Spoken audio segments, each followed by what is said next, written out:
তিনজন লোক আলোচনায় আসছে, দুইজনে কিন্তু রেজাল্ট বলে দিয়েছেন কে প্রেসিডেন্ট হবেন। এই ভোটের মানে কি আছে? রাষ্ট্রপতি নির্বাচনের 90 দিন টাইম ছিল, 30 দিনের মধ্যে আপনি তড়িঘড়ি করে কেন করছেন? কারণ সামনে সংবিধান সংশোধনের একটা কমিটি হবে এবং সংশোধন হলে রাষ্ট্রপতি যদি 70 কোনো কারণে বাতিল হয়ে যায়, তারপর যদি নির্বাচন হয়, আপনি কঠিন ঝামেলায় পড়বেন। রাষ্ট্রপতি অভিভাবক হয় কখন? যে কোনো সরকারের পতনের পর, যদি স্বাভাবিক প্রক্রিয়ায় পতন না হয়। তো আমরা কি সেই সম্ভাবনা আবার দেখছি যে উনি ভালো গার্জিয়ান হবেন? ভালো গার্জিয়ান রাস্তায় হলে সরকারের পতন হইতে হবে, যেমনিভাবে শাহাবুদ্দিন সাহেব হয়েছিলেন। রাষ্ট্রীয়ভাবে বিবেক যা চায় সেই মতে সিদ্ধান্ত না নেওয়ার সুযোগ করে দেওয়াটা হইল 70 অনুচ্ছেদ। সবাই টকশোতে এসে বলে 6 মাস কোনো সময় না, মানে একটা নির্বাচিত সরকারের জন্য 6 মাস কোনো সময় না। একটা বারও কি কেউ বলতে পারবেন? তাহলে কবে থেকে গুনবো আপনার সময়? এবারে রাষ্ট্রপতি নির্বাচন কি গণতন্ত্রের নতুন যাত্রা নাকি আনুষ্ঠানিকতা, কিভাবে দেখবেন? দেখেন, আমাদের দেশের যে প্রেসিডেন্ট নির্বাচনটা, যেহেতু এটা একটা পার্লামেন্টারি সিস্টেম, সুতরাং প্রেসিডেন্ট পদটা অনেক গুরুত্বপূর্ণ, আবার সেরিমনিয়াল অনেকটা, তাই না? এখন সেখানে ভোটার সংখ্যাও নির্ধারিত একদম। আমরা আগের থেকে বলতে পারছি যে কোন ক্যান্ডিডেট বেশি ভোট পাবে। সেই হিসাবে বিএনপি যেহেতু 216টা, তার সাথে যোগ হবে হলো আপনার 36টা, মানে 251টা ভোট। তার মধ্যে হয়তো দেখেন আমাদের 2জন এমপি এই পর্যন্ত অ্যাবসেন্ট, চিকিৎসার জন্য বাইরে আছেন। সুতরাং আমাদের 249টা ভোট আউট অফ 350 রয়ে গেছে। আর বাদ বাকি যে 100, এটার মধ্যে দেখেন আপনার স্বতন্ত্র প্রার্থী আছেন, তারপরে এনসিপি এবং জামাত, দ্যাট মিনস 11 দল, স্বতন্ত্র প্রার্থীরা 11 দলের মধ্যে। সুতরাং আমরা নির্দ্বিধায় বলতে পারি যে এবার এটা প্রতিদ্বন্দ্বিতামূলক নির্বাচন না, কিন্তু গণতন্ত্রের জন্য একটা গুরুত্বপূর্ণ, যে গণতান্ত্রিক উপায়ে পার্লামেন্টের এমপিদের ভোটে নির্বাচিত হচ্ছে। এখন আপনি প্রতিদ্বন্দ্বিতাপূর্ণ করার জন্য 70 আর্টিকেলসের কথা অনেকে বলে। 70 আর্টিকেলস অনুযায়ী আমাদের সরকারি দল বা বেসরকারি দল যাই বলেন, তারা তাদের প্রার্থীর বাইরে ভোট দিলে ফ্লোর ক্রসিং আমি দেখলাম। কিন্তু এবার আপনার যে জুলাই চার্টার, এইটা যখন বাস্তবায়ন হবে, তখন দেখবেন যে শুধুমাত্র অর্থ বিল এবং নো কনফিডেন্স এবং যুদ্ধকালীন সময় ছাড়া এমপিরা তাদের স্বতন্ত্র মতামত দিতে পারবে।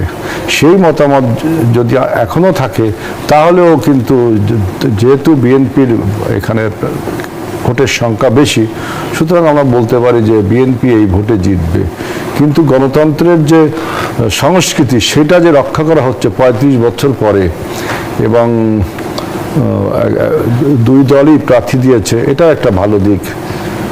সুতরাং সব মিলিয়ে আমরা যে গণতন্ত্রের পথে উত্তরণ করেছি এবং গণতন্ত্রের পথে আমরা যাত্রা করেছি, আমাদের যে গণতন্ত্র পুনরুদ্ধারের যে আন্দোলন, সে আন্দোলনের একটা সফল ধাপ হলো যে আমরা নির্বাচন করে প্রধানমন্ত্রী, প্রেসিডেন্ট এবং পার্লামেন্ট নির্বাচনগুলো হচ্ছে একটা স্বচ্ছতার ভিত্তিতে। এটাই আমাদের গণতন্ত্রের একটা জন্য আশীর্বাদ এবং আমাদের উন্নয়নের পথে একটা ভালো যাত্রা, গুড বিগিনিং আর কি।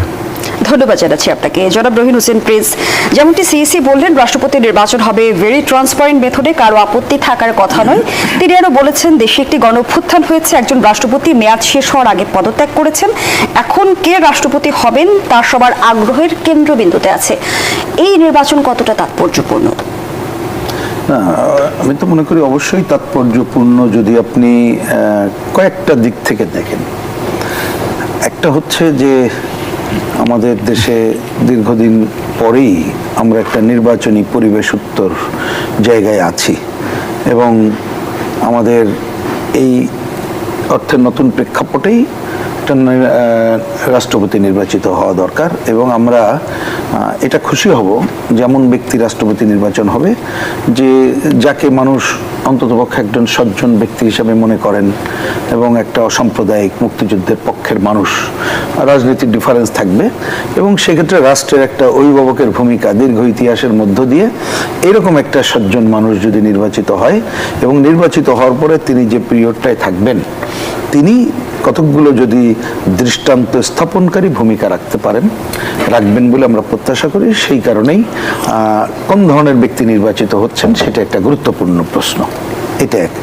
দ্বিতীয় বলবো যে আমরা এই যে পরিবেশ পরিস্থিতিতে আছি, আমার ব্যক্তিগত বিবেচনা এটা মনে রাখতে হবে, দেশি বিদেশি নানামুখী ষড়যন্ত্র, ভূ রাজনৈতিক কারণে আমাদের কিন্তু নানা ধরনের সংকট উত্তরণ এখনো ঘটে নাই। আমরা আমার বিবেচনায় গণতন্ত্রের পক্ষে ন্যূনতম যাত্রা শুরু করেছি। তা সেই জায়গায় ওই ধরনের একেবারে দৃঢ় চেতা মানুষ দরকার আর কি। সেই বিবেচনায় অন্য সময় আর এই সময় এটা একটা গুরুত্বপূর্ণ। অন্ততপক্ষে আমি দুইটা পয়েন্ট বললাম। এইবার আসি অন্য একটা আলোচনা আসে যে এই যে ৭০ অনুচ্ছেদ বা এই জায়গাটায় দেখেন, এটা ঠিক যে আমরা কম বেশি যে বিষয় ঐক্যমত্য হয়েছে, এমনকি বিএনপিও সাধারণভাবে বলা যায় যে ৭০ অনুচ্ছেদের দুইটা বিষয় বাদে আমাদের পার্লামেন্ট মেম্বারদের যে কোনো ভোট উন্মুক্ত এবং রাষ্ট্রপতি নির্বাচন গোপন ভোটের কথা ছিল। বিএনপির সাথে যে দুইটা পয়েন্ট যোগ করছে সেইটাও খুব বাতিল করার মতো না, আমার বিবেচনায় নট ব্যাড।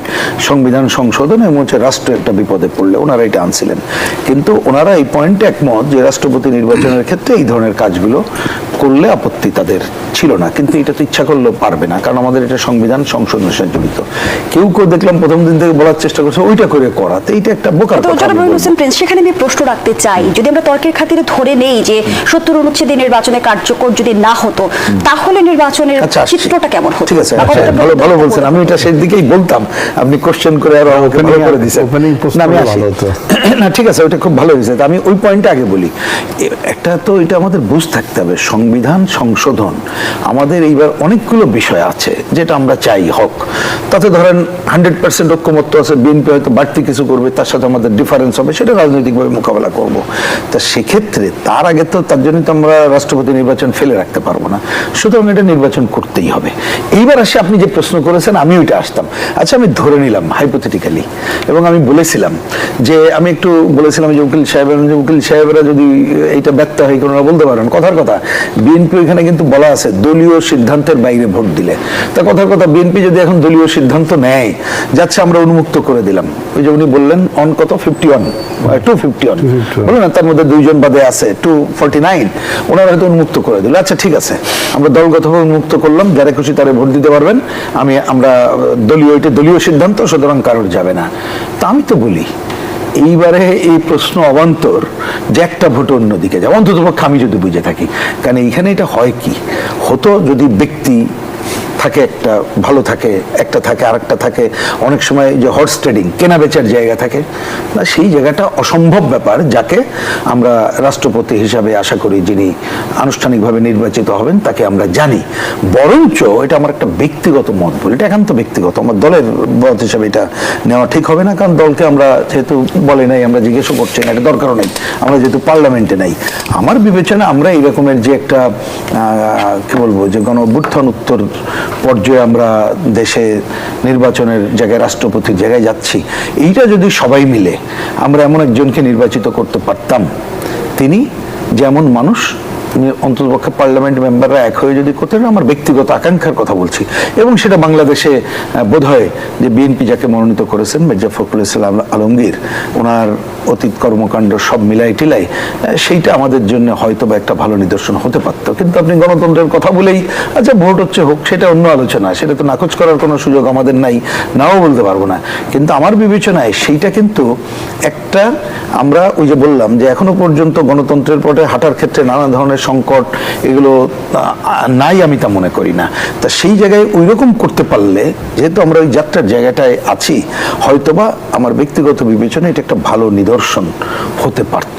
তা সেটা হয়নি, সেটা নিয়ে আমার কোনো কোশ্চেন নেই। আমি আশা করব, ওনার সুস্বাস্থ্য কামনা করব যিনি নির্বাচিত হবেন, এবং আমি আশা করব যে মানুষের যে মিনিমাম প্রত্যাশা ওনার যতটুকু হিস্ট্রি আমরা জানি, সব তো আমরা জানি না, সুতরাং সেইটা উনি সেই ঐতিহ্য রক্ষা করে একটা রাষ্ট্রের অভিভাবকের দায়িত্ব তিনি পালন করবেন। আরেকটা কথা এই সুযোগে খালি বলে এই ভূমিকা শেষ করি, যে নিশ্চয়ই সংবিধান সংশোধনের ক্ষেত্রে রাষ্ট্রপতি এবং প্রধানমন্ত্রীর কিছু রাষ্ট্রপতির এখন যা ক্ষমতা হয়তো কিছুটা বাড়ার জায়গা থাকবে, যদিও এটা বাড়া মানে এটা আবার মনে রাখা দরকার, আমাদের এটা সংসদীয় গণতন্ত্র, অফকোর্স এটার প্রধান হবে সংসদ। এক্ষেত্রে কিন্তু ডুয়েল দায়িত্ব করলে এটা ভুল জায়গা হবে, অনেকে এটা বলতে চায়, এটা সম্ভব না, কারণ এটা রাষ্ট্রপতি শাসিত না। কিন্তু কিছুটা যতটুকু আলাপ আলোচনার মধ্যে হয়েছে সেইটা করার মধ্য দিয়ে ক্ষমতার ভারসাম্যের বিষয়টির কথা কিছুটা বলছেন। ক্ষমতার ভারসাম্য মানে কি ওনার কাজ, কিছুটা ওইখানে বসে একেবারেই কাজ নেই তা না, অনেক কিছু কাজ করার ক্ষেত্রে বিশেষ ভূমিকা উনি রাখতে পারবেন বলে আমি সেটা প্রত্যাশা আমার। অসংখ্য ধন্যবাদ জানাচ্ছি জনাব রহিন হোসেন প্রিন্স। অ্যাডভোকেট আবু হেনা রাজ্জাকি, আমরা দেখলাম যে রাষ্ট্রপতির নির্বাচনে এবার স্বতঃস্ফূর্তভাবে বিরোধী দলও কিন্তু প্রার্থী দিয়েছে এবং সরকারি দল থেকে তো প্রার্থী রয়েছেই। সেখানে আমরা দেখছি যে নির্বাচনে স্থগিত চেয়ে রিট খারিজ করা হলো, তারপর আবার নির্বাচনের তফসিল ও 70 অনুচ্ছেদ দিয়ে আদেশের বিরুদ্ধে আপিল করা হলো। যদিও অ্যাটর্নি জেনারেল জানিয়েছেন যে রাষ্ট্রপতির নির্বাচনে আইনি বাধা নেই, কিন্তু রিটের যদি আমরা তর্জমাটা বুঝতে চাই কি উদ্দেশ্যে? ধন্যবাদ আপনাকে এবং আমার দুইজন সহ-আলোচক। তিনজন লোক আলোচনায় আসছে, দুইজনে কিন্তু রেজাল্ট বলে দিয়েছেন কে প্রেসিডেন্ট হবেন। এই ভোটের মানে কি আছে? দুইজনই তো বললেন প্রেসিডেন্ট কি হবে, না বললেও তাই হয়তো, কিন্তু মানেটা কি? তাহলে ইউ আর ওয়েস্টিং টাইম। এবং বাংলাদেশের মতো একটা জাতির কাছে সবচেয়ে লেস ইম্পর্টেন্ট যেটা, সেটা হলো সময়। 6 মাস যাওয়ার পরে যখন সবাই টকশোতে এসে বলে 6 মাস কোনো সময় না, মানে একটা নির্বাচিত সরকারের জন্য 6 মাস কোনো সময় না, একটা বারও কি কেউ বলতে পারবেন? তাহলে কবে থেকে গুনবো আপনার সময়? এটা তো রাষ্ট্র, তামাশা না। দুইজন আলোচক বলে দিলেন কে ফলাফল, এবং আমি নিশ্চিত করে বলে দিচ্ছি পৃথিবীর কেউ নাই যে এই রেজাল্ট পাল্টায়। তো যে রেজাল্ট আমি আগে জানি সেটা নিয়ে তো আমার ড্রামা করার কি প্রয়োজন? ড্রামা কে করছে? রাষ্ট্র, টোটাল রাষ্ট্র। আপনি আমাকে বলেন, প্রিন্স ভাই বললেন উনি একজন অভিভাবক হবেন, ভালো অভিভাবক হবেন আমরা আশা করি। রাষ্ট্রপতি অভিভাবক হয় কখন? যে কোনো সরকারের পতনের পর, যদি স্বাভাবিক প্রক্রিয়ায় পতন না হয়। তো আমরা কি সেই সম্ভাবনা আবার দেখছি যে উনি ভালো গার্জিয়ান হবেন? ভালো গার্জিয়ানের রাস্তায় হলে সরকারের পতন হইতে হবে, যেমনি ভাবে শাহাবুদ্দিন সাহেব হয়েছিলেন। রাষ্ট্রপতির ভূমিকা কি শুধুই সরকারের পতনে? পতন ছাড়া তার তো অভিভাবকের দায়িত্ব পালনের সুযোগ নাই। এই আজকে হেলাল বেরও তো বলছিল রাষ্ট্রপতিকে সরাসরি সাংবিধানিক সংকট হবে, তার মানে সংবিধানের একজন অভিভাবক। সেই জন্য বললাম নর্মাল কোর্সে তো তার কোনো ভ্যালু নাই, নো ভ্যালু এট অল। কিন্তু সংবিধান পরিবর্তিত হলে তখন নিশ্চয়ই ক্ষমতার ভাগ সংবিধান পরিবর্তন না, যদি রাষ্ট্রের সরকার কোনো কারণে নর্মাল টাইম ছাড়া অ্যাবনর্মাল ভাবে চলে যান তখন মূল্য আছে। এইবার আসেন, জুলাই সনদে যে সংস্কার প্রস্তাবগুলো এসেছে সেগুলো বাস্তবায়িত হলে নিশ্চয়ই ওই আলাপ করে লাভ নাই তো, এক চুল সংস্কার হয় নাই, কবে হবে নোবডি নোস। এইবার আসেন 70 অনুচ্ছেদটা কি? রাষ্ট্রীয়ভাবে বিবেক যা চায় সেই মতে সিদ্ধান্ত না নেওয়ার সুযোগ করে দেওয়াটা হইল 70 অনুচ্ছেদ। আপনি মন যা চাইবে আপনি পারবেন না, এটাই 70 অনুচ্ছেদ নাম্বার 1। নাম্বার 2, বিবেক বিসর্জন দিয়ে রাষ্ট্রপতির পক্ষে ভোট দিয়ে আপনার সদস্য পদ টিকায় রাখতে হবে, এইটা হলো 70 অনুচ্ছেদ। আমি যদি উল্টো ভাবে প্রশ্ন করি অ্যাডভোকেট আবু হেনা রাজ্জাকি, শেষ করি আমি। বিরোধী দল যেখানে প্রার্থী দিয়েছে যে বলতেছে আসলে ওখানে আসতেছি জয়ের জন্য সরকারি দলের সংসদ সদস্য। আরে ভাই আমি ওখানে আসবো তো, আমি ওখানে আসবো। তাহলে 70 অনুচ্ছেদ দিলে আপনার বিবেক কাজে লাগাইতে পারবেন না, 1। 2, আপনার বিবেক বিসর্জন দিয়া আপনার সদস্য পদ টিকিয়ে রাখবেন। এইটা হইল গণতন্ত্র, এইটা হইল গণতন্ত্র। আবার রাষ্ট্রপতি নির্বাচনের 90 দিন টাইম ছিল, 30 দিনের মধ্যে আপনি তড়িঘড়ি করে কেন করছেন? কারণ সামনে সংবিধান সংশোধনের একটা কমিটি হবে এবং সংশোধন হলে রাষ্ট্রপতি যদি 70 অনুচ্ছেদ কোনো কারণে বাতিল হয়ে যায়, তারপর যদি নির্বাচন হয় আপনি কঠিন ঝামেলায় পড়বেন। এইবার আসেন যে যেখানে বিএনপি সংখ্যাগরিষ্ঠতা রয়েছে, বিএনপি কি আসলে এই বিষয়ে শঙ্কিত হওয়ার কোনো কারণ আছে? 70 অনুচ্ছেদ আছে বলে এবং বিএনপির যে সংসদ সদস্য মনে করবে আমি আমার সংসদ সদস্যপদ হারাইতে চাই না, সুতরাং ভোট অন্য জায়গায় যাবে না। কারণ আমরা তো দেখি একটা পদের জন্য কে কি করে, সেই কারণে বলছি। এখন আসেন আপনি, তারপরে আপনি বলতে পারেন যে তাহলে বিরোধী দলের প্রার্থী দিল কেন? বিরোধী দলের প্রার্থী কেন দিছে? বিরোধী দলের জোট থেকে কর্নেল অলি সাহেব, তার দল হলো এলডিপি। তাকে চুজ করছে। তার ব্যাপারে যে আপনি কতগুলা কথা বলেন, উনি একজন মুক্তিযোদ্ধা, কোনো সন্দেহ নাই। উনি একজন বীর বিক্রম, কোনো সন্দেহ নাই। উনি জিয়াউর রহমান সাহেবের টয়েসি ছিলেন, কোনো সন্দেহ নাই। এইসব বিষয়গুলো যে আপনি রোল প্লে করেন, তাহলে কোনো সন্দেহ নাই। হেলাল ভাই মুক্তিযুদ্ধের পক্ষের শক্তি, প্রিন্স ভাই মুক্তিযুদ্ধের পক্ষের শক্তি, আমি মুক্তিযুদ্ধের পক্ষের শক্তি, গোটা দেশ মুক্তিযুদ্ধের পক্ষের শক্তি। কিন্তু নির্বাচনে দুইজন প্রার্থীর একজন বীর বিক্রম, তাকে ভোট দেওয়ার সুযোগ আপনার নাই। এবং আপনি মুক্তিযোদ্ধাকে কোনোভাবে পাশ করাবেন না। তো এখানে একটু প্রশ্ন রাখতেই চাই অ্যাডভোকেট আবু হেনা রাজ্জাকি, জামায়াত একজন মুক্তিযোদ্ধাকে প্রার্থী করে জামাত বলছেন কেন? আপনি 11 দিনের জোটের। আমরা যদি 71-এর প্রসঙ্গে আসি, কোনোভাবে দায় মুক্তি পেতে চাইছে কে? জামায়াত ইসলামী। আপনি কিসের ভিতরে কি ঢুকাইতেছেন? জামাতের দায় মুক্তি মানে কি? আপনি বলছিলেন যে একজন মুক্তিযোদ্ধাকে প্রার্থী করেছে। আমি বলছি যে মুক্তিযোদ্ধাকে প্রার্থী করছে, আমরা যখন মুক্তিযোদ্ধার পক্ষের শক্তি, সেটার কারণে আপনার রেজাল্টটা কি হয়, আপনি একটা চিত্র পাবেন যে কিন্তু মুক্তিযোদ্ধা জামায়াত প্রার্থী ইসলামী তো ব্যর্থ। আমরা জানি যে 71-এর দায় হয়েছে, তাদের স্বাধীনতা। আরে আমি সেটাই বলছি, এখানে প্রশ্ন করলে তো হবে না। জামাত ইসলামের এই যে প্রশ্ন আনেন, মনে হয় কি যে আমি উত্তর দিব কেন? আচ্ছা, তারপরেও দিচ্ছি। আপনি একজন সচেতন নাগরিক হিসেবে উত্তর দিবেন। বেশ, জামাতে ইসলামের মাপ চাওয়া উচিত কিংবা ক্ষমা চাওয়া উচিত। টকশোতে এসে অনেক সাহেবরা বলছেন, আমি একমাত্র লোক বলছি কেন? আপনি এসে মাপ চাইলে, জাতির কাছে মাপ চাইলে মাপ করে দেবেন কেন? 30 লক্ষ লোক নাকি হত্যা হয়েছে, 2 লক্ষ মা বোনের ইজ্জত গেছে, এটা মাপের কি তামাশা নাকি? বরং পক্ষান্তরে যারা সেখানে বলে, তারা তার জামাতের সহায়তা করে। কেন? আপনি বিচার চাইবেন কি প্রিন্স ভাই? 30 লক্ষ লোক মারছেন, 2 লক্ষ মা বোনের ইজ্জত গেছে, আপনি তারে মাপ চাইলে মাপ করে দিবেন মানে কি? আমি আবারও বলছি, জামাতের বিরুদ্ধে এই কমপ্লেন কি রাজনৈতিক কমপ্লেন না রিয়েল কমপ্লেন? রিয়েল কমপ্লেনের বিচার করেন, তামাশা না রাষ্ট্র। আমি কি বোঝাতে পেরেছি? আমি যেই জায়গায় প্রশ্নটি রাখতে চাই যে জামায়াত ইসলাম, আপনি বলছিলেন যে রাষ্ট্রপতি নির্বাচনের ফলাফল সবার জানা, নিশ্চিত পরাজয় জেনে বিরোধী দল কেন প্রার্থী দিয়েছে? তারা কি আসলে একজন মুক্তিযোদ্ধাকে প্রার্থী করার মধ্য দিয়ে কোনোভাবে দায় মুক্তি করতে বার্তা দিচ্ছে? বার্তা দিচ্ছে যে মুক্তিযুদ্ধের বিষয়টা মুখে মুখে, না মুক্তিযুদ্ধের বিষয়টা মুখে মুখে, প্র্যাকটিক্যালি নয়। তারা তো মুক্তিযুদ্ধ পাস করবে। তারা কিন্তু সেই কমিটিকে প্রত্যাখ্যান করেছে। কারা? সংবিধান সংশোধন কমিটির কথা বলছি। আর সংবিধান সংশোধনে আপনি যাবেন কেন? গেলেই কি না গেলেই কি? আপনি যত মতই দেন, 251টা সিট তো তাদের আছে, এখানে কি আলাপ করতেছি আমরা? বরং তারা পুনরায় নিতে পারে কিনা পটাইয়া টটাইয়া একটা বৈধতা নেওয়ার জন্য, যে এই সংশোধন কমিটির মধ্যে বিরোধী দল ছিল। গেলেই কি না গেলে কি? আপনি কেন লেট হচ্ছে কেন? যে কোনো সংশোধন আপনি পারেন, যে কোনো আইন আপনি পাস, দেরিটা হচ্ছে কেন? কারণটা কি? রাষ্ট্রের টাইম আপনি এভাবে নষ্ট করতে পারেন না। যেখানে ভোটের অধিকার খর্ব করে দিছে, আপনার চিন্তা করার অধিকার খর্ব করে দিচ্ছে যে অনুচ্ছেদ, সেইটা বহাল থাকার পর আপনার টাইম। বিএনপির পক্ষ থেকে বলা হয়েছে স্ট্যান্ডিং কমিটির দায়িত্ব ছিলেন আজকে আমাদের প্রধানমন্ত্রী, যে রাষ্ট্রপতি কাকে দিবেন মনোনয়ন ঘোষণা করে দিলেই তো হয়। সেকেন্ড থটের কিছু নাই তো এখানে।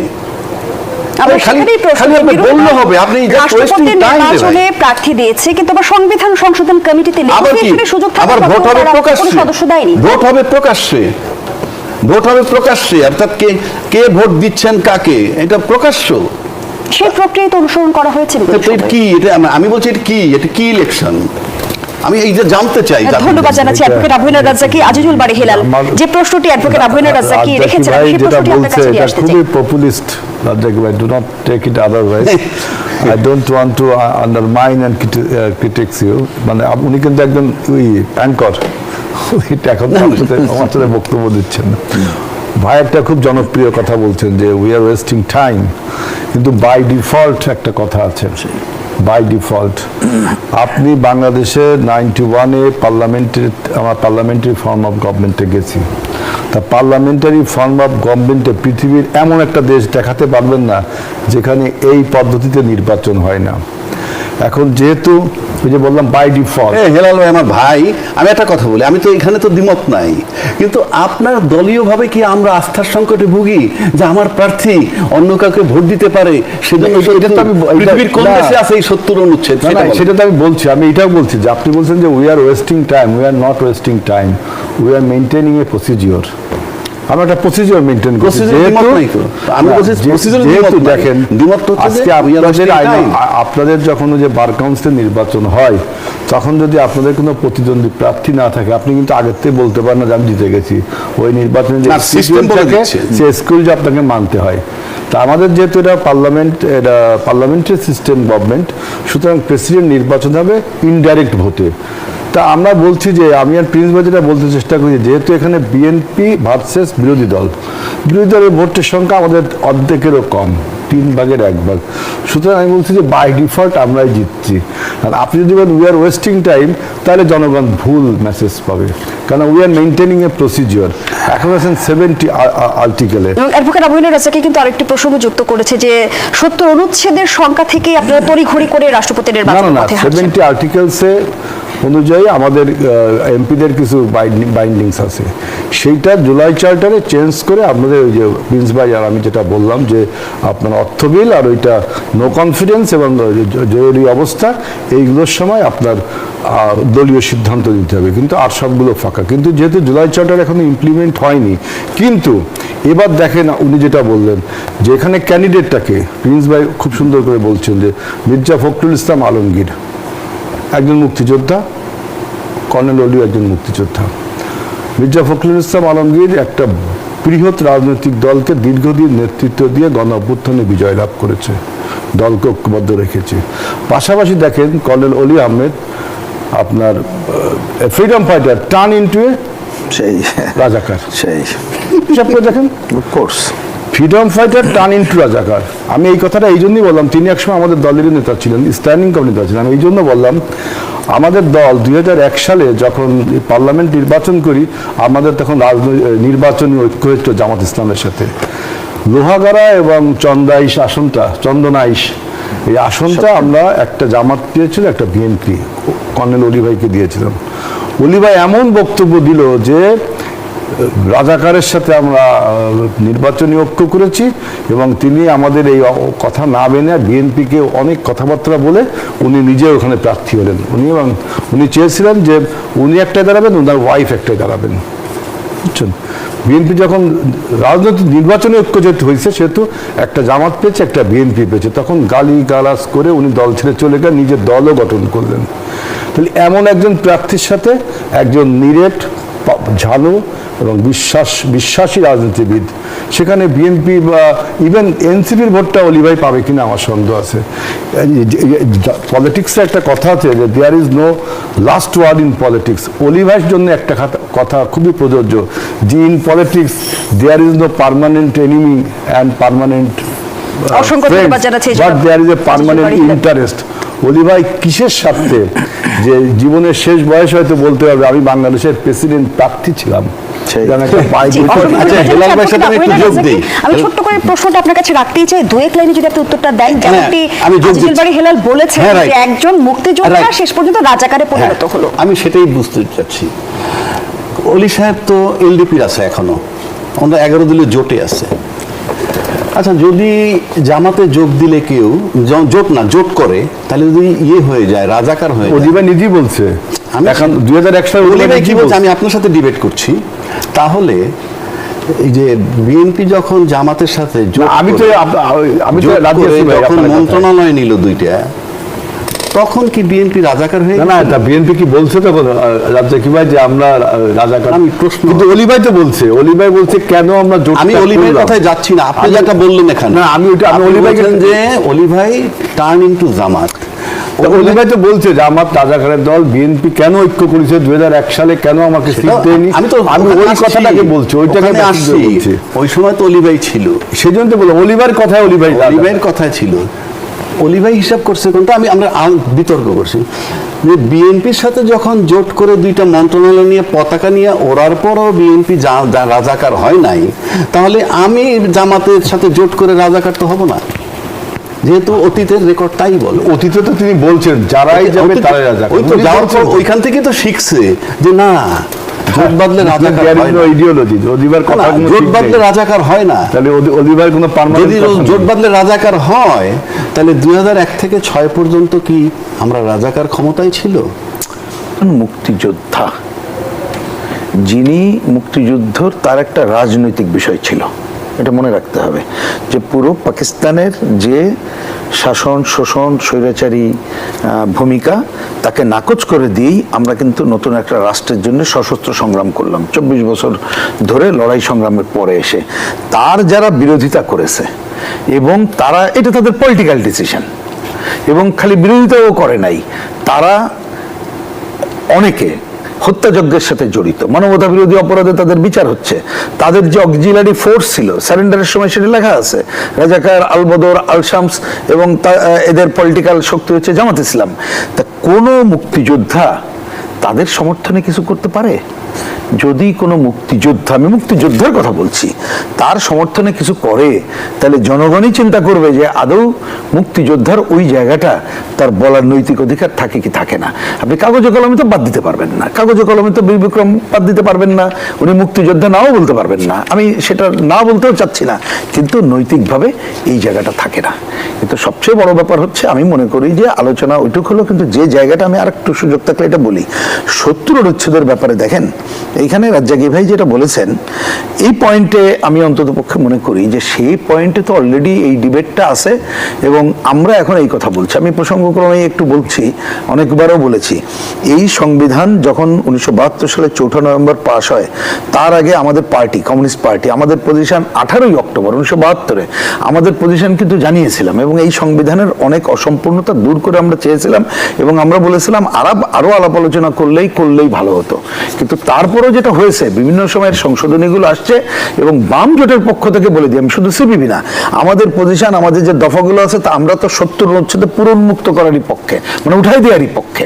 তারপরেও ঐক্যবদ্ধ আলাপ আলোচনায় যেটা আসছে যে ঠিক আছে, এখানে আস্থা ভোট এবং অর্থ বিল, এই দুইটা বাদে মানে এই দুইটা রেখেই 70 অনুচ্ছেদ ওপেন করা দরকার, আমাদের দ্বিমত নেই। বিএনপি বললাম যে এর সাথে আরো দুইটা করছে, দেখা যাক তারা পার্লামেন্টে কটটুক করে। কিন্তু মনে রেখেন, আমাদের দেশের বাস্তবতায় আপনি ইচ্ছা করলেও যদি ভোটের কেনা বেচা বা ওই ধরনের আরো উন্নততর পজিশন না আসে, এবং যদি ওই ধরনের প্রার্থী, খালি দলীয় না, আরো নানা ধরনের বলবো আমি, যে বিরোধী দলও যদি প্রকৃতপক্ষে মুক্তিযুদ্ধের পক্ষে শক্তি থাকতো এবং অন্য ধরনের ভালো প্রার্থী থাকতো, তখন 70 অনুচ্ছেদ আপনি উন্মুক্ত করে দিলে ভোটের ব্যাপারে কিছুটা এদিক ওদিক চিন্তা করতে পারতেন। কিন্তু এখন যা প্রেক্ষাপট, আমি আগেই এটা বলেছি, রিপিট করতে চাই না, ক্যান্ডিডেট এবং বাস্তবতা বিবেচনা করে যদি আমার বিবেচনায় আমরা একটা মানে ঐক্যবদ্ধভাবে করতে পারতাম, ভালো হতো। আর একটা কথা খালি বলি, আমার বিবেচনা, এখানে আলোচনা এসেছে যে একজন তিনি যিনি রাষ্ট্রপতি, দেশে একটা সরকার ভেঙে গেলেই অভিভাবক ছাড়া অভিভাবকত্ব হয় না, এইটা আমরা আগে এটা করেছিলাম, কিন্তু এখন এটা থাকা উচিত না। কারণ আমরা তো রাষ্ট্রপতিকে কিছুটা হলেও, আমি কিছুটা হলেও বলছি কারণ এখানে অনেকে আবার মনে করতে প্যারালাল ক্ষমতা, এটা তো হবে না, এটা তো আমরা চাই না, কারণ আমরা পার্লামেন্টের গণতন্ত্রই চাই। রাষ্ট্রপতি শাসিত সরকার থেকে এখানে আমরা ব্যাক করেছি বাস্তব বিবেচনা করে, বরঞ্চ আলোচনা করলে বলতে হবে যে আমরা পার্লামেন্টে গণতন্ত্র এক দল এক ব্যক্তির উপরে আছে কিনা, সেটা অন্য আলোচনা। সেই জায়গায় খালি আমি মনে করি নিশ্চয়ই যিনি রাষ্ট্রপতি হবেন আগামীতে, তিনি সব সময় রাষ্ট্রের একটা অভিভাবক কাজ করেন। 30 সেকেন্ড আর একটু সময় নেই। দেখেন, আমরা এই যে বিদেশি চুক্তি নিয়ে কথা বলি না, বিদেশি চুক্তি তো রাষ্ট্রপতির কাছে যায়, আমরা ঐক্যমত্যের আলোচনায় করেছি, এই আলোচনাগুলো গেলে উনি পার্লামেন্টে আনার কথা এখনো সংবিধানে আছে। নতুন আলোচনা হয়েছে, যে কোনো চুক্তি করলে সেটা পার্লামেন্টে রেকটিফাই করতে হবে, তো এই জায়গাগুলো অবশ্যই রাষ্ট্রপতি দেখা দরকার। সেই কাজগুলো করলেই আমি তো মনে করি যন্ত্রপক্ষে রাষ্ট্রের অভিভাবক হিসাবে দায়িত্ব পালন করা যাবে, এবং সেটা দরকার বলে মনে করি। ডপলার রিসার্চের জরিপে উঠে এসেছে, প্রধানমন্ত্রী তারেক রহমানের কাজে সন্তুষ্ট 66.3% মানুষ। কিন্তু আবার রাজনৈতিক বিশ্লেষকরা বলছে যে সরকার এক ধরনের রাজনৈতিক এবং অর্থনৈতিক চ্যালেঞ্জের মুখোমুখি। ধন্যবাদ। আমি এটা যদি এডমিটও করি, 66% তার লোক পক্ষে, ওকে, জরিপ যখন একটা করছে, 34% তার বিরুদ্ধে, সেটাও মাথায় রাখতে হবে। সিম্পল উত্তর। এবার আসলে আমি ওনার কয়েকটা জবাব দিই। আমাকে একটা জিনিস বলেন তো, নির্বাচন যখন আহ্বান করে নির্বাচন কমিশন, তখন জামাত আবেদন করে কিভাবে? রাজাকার, মুক্তিযুদ্ধের বিপক্ষের শক্তি, এই দেশের বিরোধী শক্তি, রাষ্ট্র অ্যালাউ করে কেন তাকে? এখন নিষিদ্ধ করি নাই আমরা, এই কারণে নিষিদ্ধ করা হয়েছে, আদালত কিন্তু আবার তাকে ফেরত দিছে। আপনি, আমি কি রাষ্ট্র মানবো না রাষ্ট্রের আইন মানবো? কি মানবোটা কি? আপনাকে তো বলতে হবে, আপনি রাজনৈতিক দলের বৈধতা পায় কিভাবে সে? আমি তো বুঝলাম না। শেখ হাসিনা 16 বছর ক্ষমতায় ছিল, তার আগে আমাদের বিএনপির বেগম খালেদা জিয়া 3 বার প্রধানমন্ত্রী 10 বছরে। এত কিছুর পর তার এই বৈধতা কোথায় থাকে তার, আমি তো বুঝলাম না। ঠিক, গুরুত্বপূর্ণ আলোচনা। কেন আপনি কেন তার বৈধতা কিসের? সেই ইলেকশনে নমিনেশন সাবমিট করা হচ্ছে। ডেমোক্রেসিতে অনুযায়ী বাতিল করা হচ্ছে। আপনি একদিকে তার রাজাকার, সেটা বলতেই হবে। আর আওয়ামী লীগ, আমি একটা কথা বলি। আপনি তো রাষ্ট্রের জন্য ভয়ানক ক্ষতিকারক রে ভাই। আমি এই জিনিসটা আমি জানতে চাই, যারা রাষ্ট্রের জন্য ক্ষতিকারক, রাষ্ট্রের দেশ মানে না, যার দেশ মানে না, রাষ্ট্রের জন্মের বিরোধিতা করছে, তাদেরকে যদি আপনি হেলাল ভাই এখানে বসে বলেন গণতন্ত্র, তাহলে ওইটা কথাটা কেন বলবেন আপনি? আমার প্রশ্ন, তাকে কেন সব দল ঐক্যমত্য হয়ে তাকে বাদ দিলে সে উঠবে কিভাবে? আমি তো ঠিক বুঝতে পারি না কেন তার দরজাটা আপনি বন্ধ করতে পারেন না। বহুদলীয় গণতন্ত্র আমার দরকার নাই, আমি বহুদলীয় গণতন্ত্র, হিজবুত তেহরি, আরো কি কি আছে, ওই যে কারা সন্ত্রাস করে, কারা নিষিদ্ধ ইসলামী সংগঠন করে, মাঝে মাঝে গ্রেফতার করে 2 জন 4 জন, মানে কি তাইলে এটা? এত বড় সন্ত্রাসী দলটা, স্বাধীনতার বিপক্ষের শক্তি, দেশ জন্মের বিরোধিতার দলটা এখনো আছে, যাদের কিনে আপনারা মন্ত্রী বানান, জোট করেন, তাদের কিনে ফ্ল্যাগ উড়াই দিতেছেন গাড়িতে। অতীত পাপের কথা বলা যাবে না। না, আদি পাপ শোনেন, আমি তো পাপ করেছে, সে পাপের কথা আমরা মুসলমান এখনো বলি না।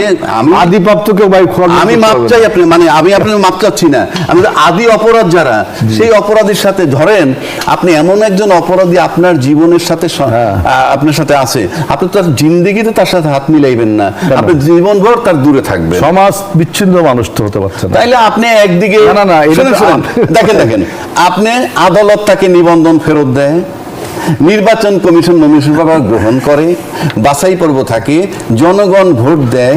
এই যে 68টা সিট পাইলো, কতটা লোকে ভোট দিছে, কত পার্সেন্ট দেশে? যদি আপনি এই মুহূর্তে ধরেন আওয়ামী লীগ নাই, তার কথা বাদ দিলাম, আপনি 100% লোকের যে 66% জরিপ, এইটা যদি আওয়ামী লীগ সহ ধরি আমি তর্কের খাতিরে মোট জনসংখ্যার, তাহলে 66% যদি বিএনপির পক্ষে, মানে তারেক রহমান সাহেবের পক্ষে থাকে, তাহলে 34% তার বিপক্ষে। এই 34% তাইলে জামাত এনসিপি সহ 11 দলীয় জোটের পক্ষে। 6% মানুষ প্রধানমন্ত্রীর কাজে অসন্তোষ প্রকাশ করেছেন, আর 12.1% কোনো মতামত দেয়নি। আমি সেটাই তো বলতে, 12% মতামত দেয় নাই। বাকি যারা আছে তারা তাহলে বিরোধী জোটের সমর্থক আপনি ধরবেন, সরকার বিরোধী থাকলে। তাহলে আমার কথাটা হলো এই, একটা স্বাধীনতার বিপক্ষ শক্তি, আমি আবারও বারবার রিপিট করতেছি যে এই দেশের রাজনীতি কিভাবে করে, রাজনৈতিক ক্ষমতা নিষেধ করতে পারেন না কেন? অ্যাডভোকেট আবুল রাজা কি করেছে যে স্বাধীনতা বিরোধী শক্তি এখনো কি রাজনীতিতে প্রাসঙ্গিক? রাজ্জাকি ভাই একটা জিনিস ভুলে যাচ্ছে, যে 71 সালে যে পাপ জামাত ইসলাম করছে, সে যে কোনো ভাবে যদি রাজনীতি সাস্টেইন করে, তাই বলে কি তার পাপ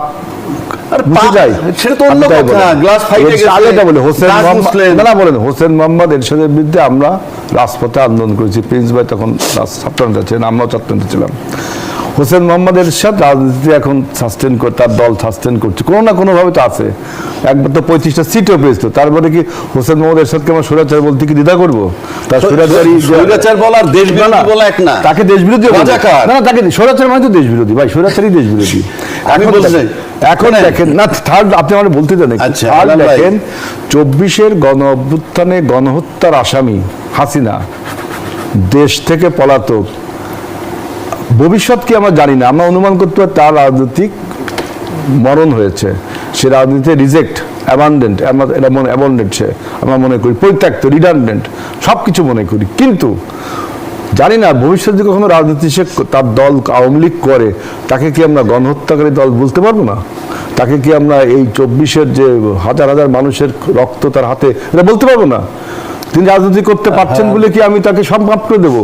একজন দাগী আসামি, মনে করেন আপনার সচ্ছম কারাদণ্ড হয়েছে, ফাঁসির থেকে সচ্ছম কারাদণ্ডে সে আইন দিয়ে বেরোয় আসে, তাকে কি আমি হত্যাকারী বলতে পারবো না? নুরুল হক নূর একটা প্রশ্ন রেখেছে যে আওয়ামী লীগ নিষিদ্ধ করেছে, বিএনপি মুখ ফেরালে জামায়াত রাজনীতি করতে পারবে। তিনি আর উল্লেখ করেছেন জামায়াতের মূর্খ নেতা কর্মীরা কি কথা উপলব্ধি করতে পারে? ফেসবুক পোস্টের মাধ্যমে তিনি বলেন, জামায়াত শিবিরের অতি উৎসাহী কর্মীরা যতই লাফালাফি করুক, জামায়াত কখনোই এদেশের কোনো মেইন স্ট্রিম রাজনৈতিক দল হয়ে উঠতে পারবে না। কি এই কথাটার একটা আপনার একাডেমিক ব্যাখ্যা এরকমই দাঁড়াবে যে, দেখেন বাংলাদেশের প্রথম সারির রাজনৈতিক দল হলো বিএনপি এবং আওয়ামী লীগ। ওয়ান সেট আপনের ছিল তারা। আওয়ামী লীগ যে কোনো কারণে আপনার গণহত্যা এবং ফ্যাসিবাদের কারণে তারা এখন নো হায়ার, জনগণ দ্বারা প্রত্যাখ্যাত হয়েছে। তো 3 নম্বর দল ছিল জাতীয় পার্টি, 4 নম্বর দল ছিল জামাত in terms of voter.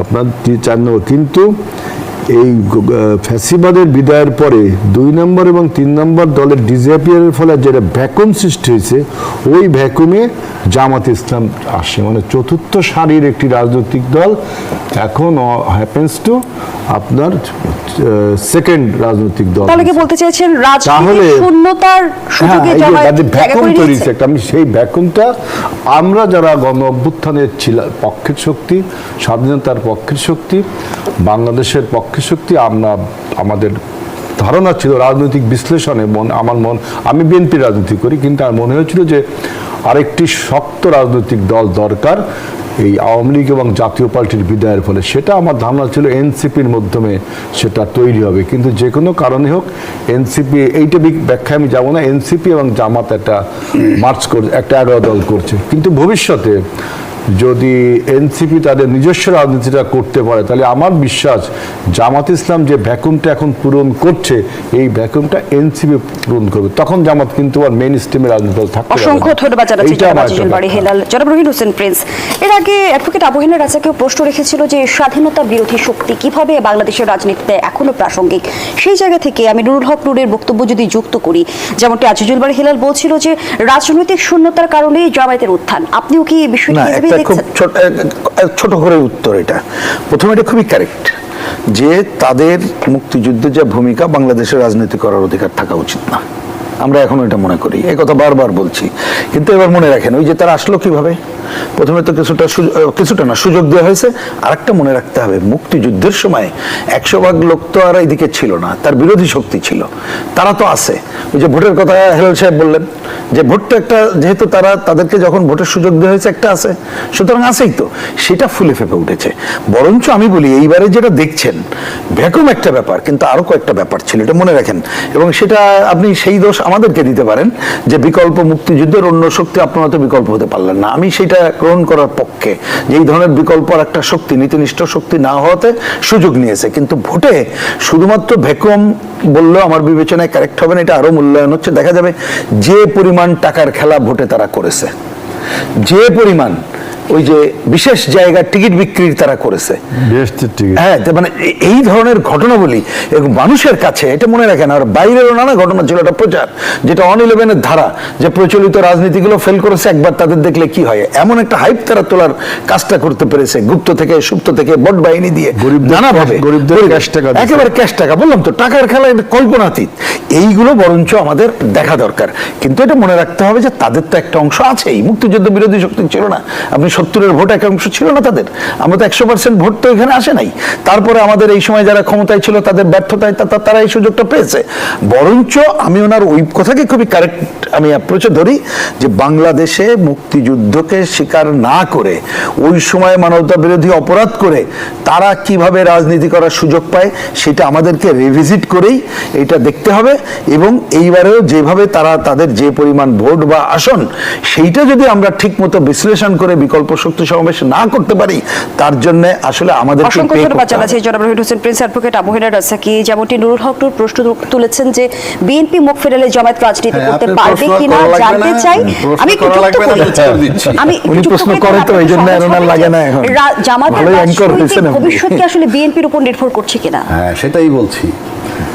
Number 1, নূর সাহেব বলছেন আওয়ামী লীগের মতো যদি বিএনপিও মুখ ফিরিয়ে নেয় তাহলে জামাতের রাজনীতি করার আর সুযোগ থাকবে না। মুখ ফিরিয়ে নিতে না করছে কি? আমরা তো জামাতের রাজনীতি চাই না। আপনি মুখ ফিরিয়ে নেন না কেন? আমরা তো চাই জামাতের রাজনীতি না থাকুক, আপনারাও চান। আপনি মুখ ফিরিয়ে নেন না, জামাতের কি হবে এটা আপনি ভাববার কি? আপনি মুখ ফিরিয়ে নেন, I am giving you the challenge. আপনি মুখ ফিরিয়ে নেন, জামাতের রাজনীতি, যে রাজনৈতিক শূন্যতার কথা এইবার আসেন। আপনার রাজনৈতিক শূন্যতা দেখার দরকার নাই, কারণ 16 বছর যে হাসিনা দেশ চালাইছে, বিরোধী দল কিছু ছিল না। এইবার আসেন, ফেসিবাদের বিদায় হওয়ার কারণে জামাত 68টা সিট পাইছে। না, এর সাথে প্রিন্স ভাই যেটা বলছে সেটাই বলছি। টাকা, আমি সেটাই বলছি। আমি একটু বলি, ইসলামী ব্যাংকের RDS প্রজেক্ট থেকে ঠিক আছে। 22,000 কোটি টাকা ঠিক আছে। অনেকদিন ধরে এগুলো 22,000 কোটি, হিসাব শোনেন, বাংলাদেশে যে আমরা কালচার দেখতে যে 22,000 কোটি আর 22 লাখ কোটি, এটা যারা ক্ষমতায় থাকে তাদের টাচ করে না। 22,000 কোটি টাকা। আমি যেটা বলতেছি আপনাকে, ফেসিবাদ বিদায় হয়েছে বলে জামাত 8টা সিট পাইছে, তাইলে জামাতকে ক্ষমতায় না আসতে দেওয়ার জন্য ফেসিবাদ থাকা দরকার আমি মনে করি।